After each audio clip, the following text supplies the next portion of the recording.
She lost $847,000 in 4 minutes. Then her best customer walked in. Let me tell you about Aminata. Every morning starts the same way for her. The hiss of the espresso machine, Bitcoin price tickers glowing on sleek displays mounted on the walls, and the familiar faces of her Gangnam regulars filing in for their morning fix. She's checking her crypto wallet between orders, smiling, satisfied. This cafe. This is her dream realized. 5 years ago, she left Dakar with almost nothing, built this place from the ground up. A tech-forward space where Korean professionals don't just pay with cards.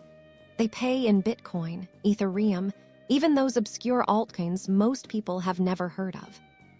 Everything is perfect, until it isn't. Her phone buzzes, once, twice, then 17 times in a row. The market isn't just dipping, it's free-falling. She runs to the back office, heart pounding, and starts frantically refreshing charts on her laptop. Her entire savings, everything she'd reinvested from the cafe's profits. It's evaporating in real time. The number drops from $847,329 to $127,458 in 4 minutes. 4 minutes. But she can't break down. Not yet. She has customers waiting. So she goes back to the counter, forces a smile, makes lattes, and pretends her entire world isn't collapsing around her. Now, here's where it gets interesting. There's this regular customer. His name is Jin-woo. He's been coming every Tuesday and Thursday for 8 months. Always orders an Americano, always pays in Bitcoin, always sits in that corner booth with his laptop open. Aminata knows almost nothing about him except that he tips well and never makes small talk. Quiet guy, keeps to himself. But today he's watching her, really watching her. When the lunch rush finally ends and the cafe empties out a bit, he walks up to the counter. And he says something that makes her blood run cold. You kept your holdings in a hot wallet, didn't you? The Luna collapse took you down. She freezes. How does he know? How could he possibly know? He slides a business card across the counter. There's no company name on it, no logo, just a phone number handwritten on the back. And then he says, I used to manage $3 billion in crypto assets. Then I made one very public, very expensive mistake. But I still know how this game works better than anyone in Seoul. Then he just walks out. That night, Aminata can't sleep. She keeps staring at that card.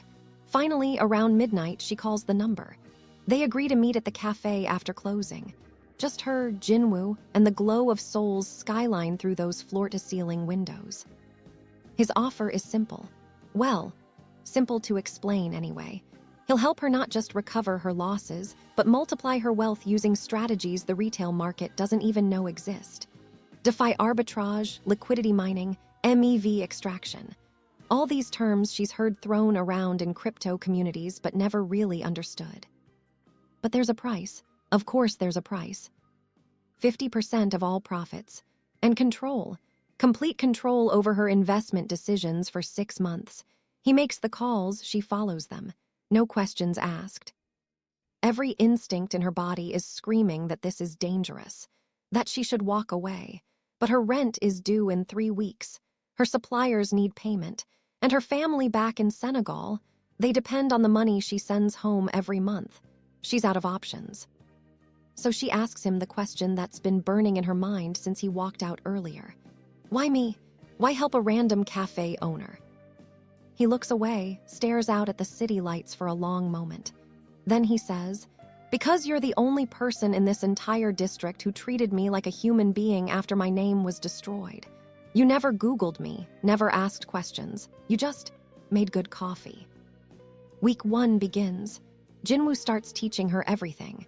How to read order books, how to spot whale movements, how to understand gas fees and slippage. They start small. $5,000 in a liquidity pool for a new DeFi protocol. 3 days later, it's worth $7,200. She's hooked. They go bigger. But Jin-woo has rules. Non-negotiable rules that he repeats over and over. Never invest more than 30% of your capital in one position. Never hold through FOMO. And never, ever, trust your emotions when making trades. Aminata breaks the second rule. There's this coin he explicitly warns her against.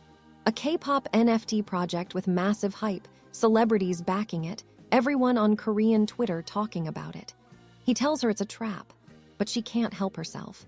Behind his back, she throws $15,000 at it. It doubles overnight. She tells him the next day, expecting praise, expecting him to be impressed.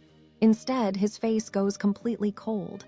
He looks at her and says, "You just made the exact mistake that cost me everything. You got lucky. Luck isn't strategy." Then he walks out, doesn't come to the cafe for 5 days straight. During his absence, Aminata finally does what she probably should have done from the beginning. She Googles him. Jin-woo crypto scandal Seoul. The articles that pop up, they're brutal.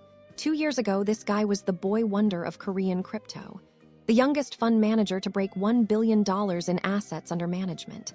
Then he made a leveraged bet on a stablecoin that depegged, lost not just his fund's money, but his clients' life savings, retirees, families, people who trusted him with everything they had. The lawsuits bankrupted him completely. His wife left. He became a ghost. When he finally returns to the cafe, she's ready. She asks him point blank, "Are you using me to get revenge on the market? To prove you're still smarter than everyone else?" He doesn't deny it, not right away. And that silence tells her everything she needs to know. Finally, he admits it. Maybe at first, but somewhere in the last month, this stopped being about me. Now we're 4 weeks into their partnership, and a new opportunity emerges. An upcoming token launch for a decentralized social network. Korean-backed, real utility, not just another meme coin. Jin-woo's analysis says it's the best risk-reward play he's seen in 3 years. But here's the catch. The allocation requires $200,000. That's everything Aminata has rebuilt, plus she'd need to take out a loan against the cafe itself. If it works, she's set for life. She can send her family more money than they've ever seen. She can expand the business. She can breathe. If it fails, she loses everything. The cafe, her dream, all of it. Jin-woo won't tell her what to do. He just looks at her and says, "This one's your call. I can give you the data, the analysis, the probabilities, but only you know what you can afford to lose." The weight of that decision, you can see it on her face. The weight of Senegal, of her dreams, of trusting someone who's already failed spectacularly once before, someone whose last big bet destroyed lives. She takes out her phone, opens her crypto wallet, and her finger hovers over the screen. Did she do it? Did the token launch work?